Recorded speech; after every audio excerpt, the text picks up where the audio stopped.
Okay, magandang araw sa inyo lahat, no? Chinese elm tayo. Okay. Konting background sa Chinese elm na ito. Ito ibigay ni Juan de la Cruz. Actually, ito yung hinahanap ko noon pa, no? Ang plano dito is gawing broom. So, ang kailangan lang natin, itong parting to, itong diretsyon to. And then the rest is, sa akin, hindi ko na kailangan. Pero may options tayo na i-markot ang Chinese elm. Okay, ang Chinese elm, ang pinakamadaling propagation ng Chinese elm ay root cuttings or markot. Mas malakas ang tsansa o mataas ang tsansa na mabuhay sila sa root cuttings o sa markot. Okay, so paano nga ba i-markot ang Chinese elm, no? Okay, paano nga ba i-markot ito, no, na later on mapapakinabangan natin. Okay, for example, this one, no, itong parting to, dahil yan naman yung taas na kailangan. So, hanapin natin ang kung saan tayo magmamarkot. Okay. For example, this one, no? So, kung titignan natin yung flow ng sanga, no, tanggalin natin to. Yung flow ng puno, okay. So, most probably, dito tayo magmamarkot, no? And then, ang sinasabi ko sa inyo palagi, one step ahead, palagi kayo. So, ibig sabihin, alam nyo na ang markot, kung saan i-markot, alam nyo na kung paano mag-markot, paano, meron tayong ibang klaseng paraan para ma-enhance itong puno. Okay, for example, kung titignan natin itong puno to, no, ito yung linya niya, so meron siyang kurbada dito. No, doon naging dalawa, doon nagsanga. So malamang ito maging first branch o hindi ko alam, no? So, ibig sabihin, meron na siyang sayaw. Paano natin ngayon siya i-enhance yung pagmamarkot niya? Okay, usually, ang pagmamarkot natin, aanin natin siya rito, no? Yung tag dito, yung babalatan. Ganyan, diretso. No? Dahil nga ito is meron ng sayaw, papalitan natin ang angle nung markot. For example, ang standard is this one. Pwede magkaroon ng ganon para later on magkaroon ng sayaw ito pag tinanim. Okay. Gawa natin ng para makita nyo, no? So, i-ano natin to. Yung angle ng position kung paano pagtatanim later on, dapat yan, alam nyo na. Dito no, dapat yan, alam nyo na. So, kapag yan, dahil nga nag-change tayo ng angle ng pagkakatanim, ito yung angle natin later sa pagtatanim, kung ganyan ang markot natin, no? So, diretso na, no?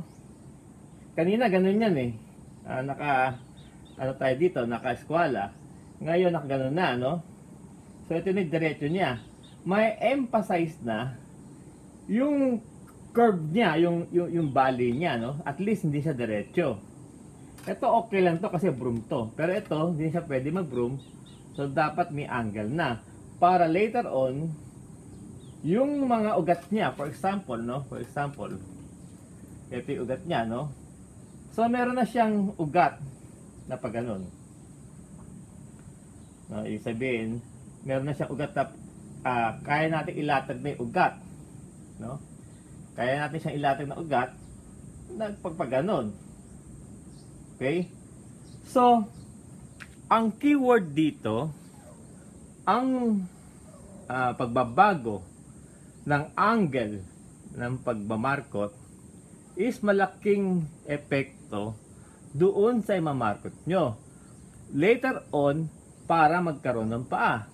Kaya palagi ko sinasabi sa inyo na one step ahead kayo palagi kung ano man ang gagawin nyo. Kumbaga, hindi kayo markot ng markot, pag-aaralan nyo muna later on kung ano kalalabasan ng puno. So part 1 muna tayo. Later on ipapakita ko sa inyo kung papaano siya i-markot. Okay, part 2 tayo, no?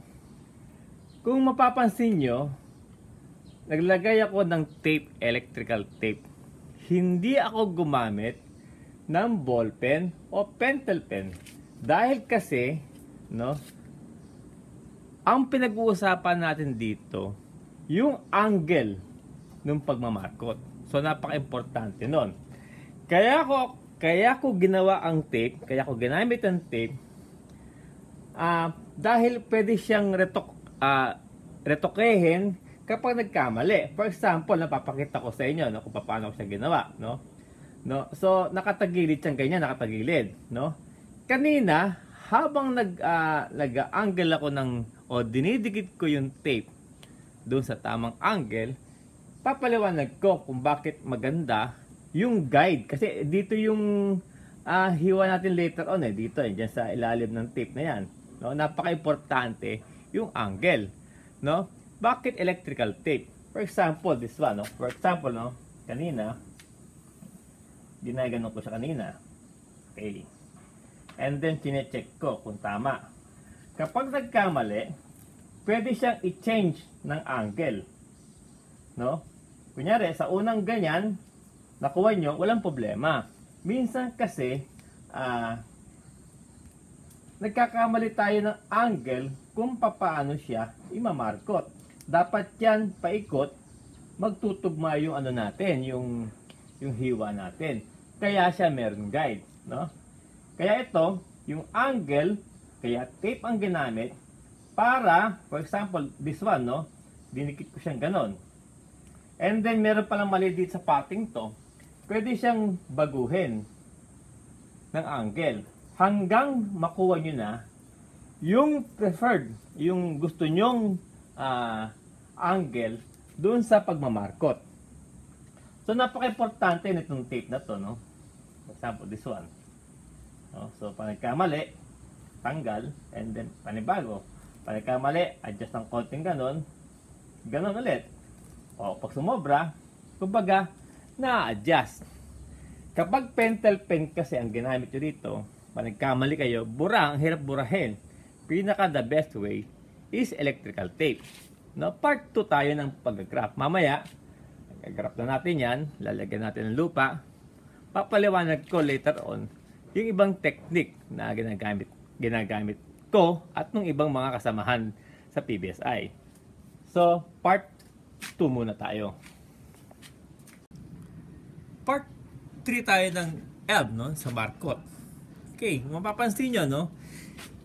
Nilagyan ko siya ng plastic para pagtubo ng ugat is palapad siya. Kapag wala itong plastic na to, guide, kung pababa yan tendency ng roots is pababa. Kung saan pupunta yan, minsan paikot-ikot. No? Ngayon, ang isa pang concern dito, kung titignan nyo, yan yung cut na yon, kung titignan nyo yung cut, hanggat maaari, pantay na pantay siya. Kumbaga yung pantay na pantay siya, hindi siya yung parang patusok, yung parang lapis. Kasi, mas mabilis mag-induce ng ugat kapag pantay ang putol. So, ayan siya, no? So, ito yung pinaka-guide ngayon ng ugat. No? Pagtubo dyan, so common sense, palapad at pababang ganun yan. So, ngayon pa lang, hindi pa lumalabas ang ugat, kahit papano, nag-aabang na tayo o one step ahead at tayo kaagad doon sa pagtitrain ng ugat. So, ayan siya, no? Sa part 3 muna tayo. Mamaya, sa part 4, papakita ko yung pagbabalot. Okay, last and final part tayo ng ELM tungkol sa pagmamarkot. No, so ito, kung makikita nyo, mapapansin nyo, gumawa ako ng plastic, no, na container, na pinutol ko siya. Then, meron siyang hiwa dyan. Then may butas sa ilalim. And then tatahiin siya para hindi siya kumalas, no? So, ayan siya ngayon, no? Okay, tatanungin nyo, anong medium ang ginamit? Okay. Dito sa ilalim, river sand, yung medyo magagaspang. Yung mga kasing laki ng mais. And then susunod, yung medyo maliit. And then yung pinakamaliit. Ngayon, ang moss, doon siya, kung mapapansin nyo, tatanggalin natin sandali, no? Kung mapapansin nyo, ayun siya, oh. Kata niyo yung plastic. No?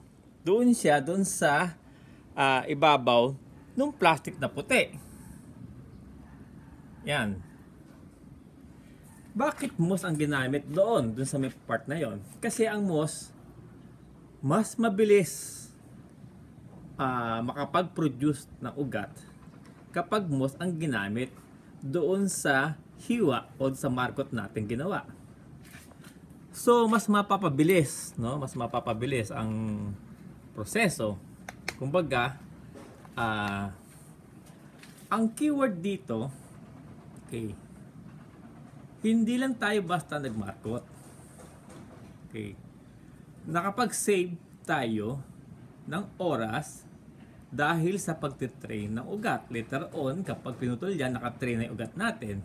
And the same time, yung moss, yung ginamit nating medium, moss, and then yung river sand, kumbaga pag putol din dyan, itatanim na lang siya.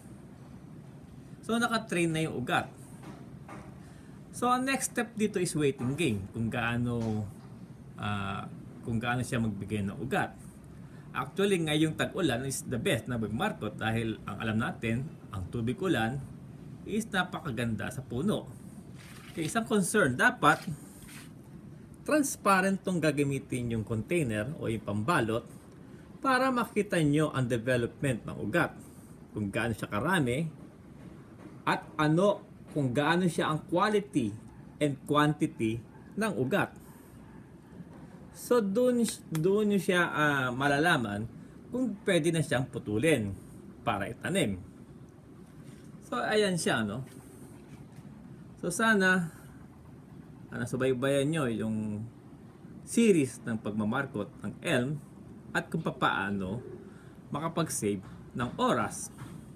So, sana marami kayong matutunan.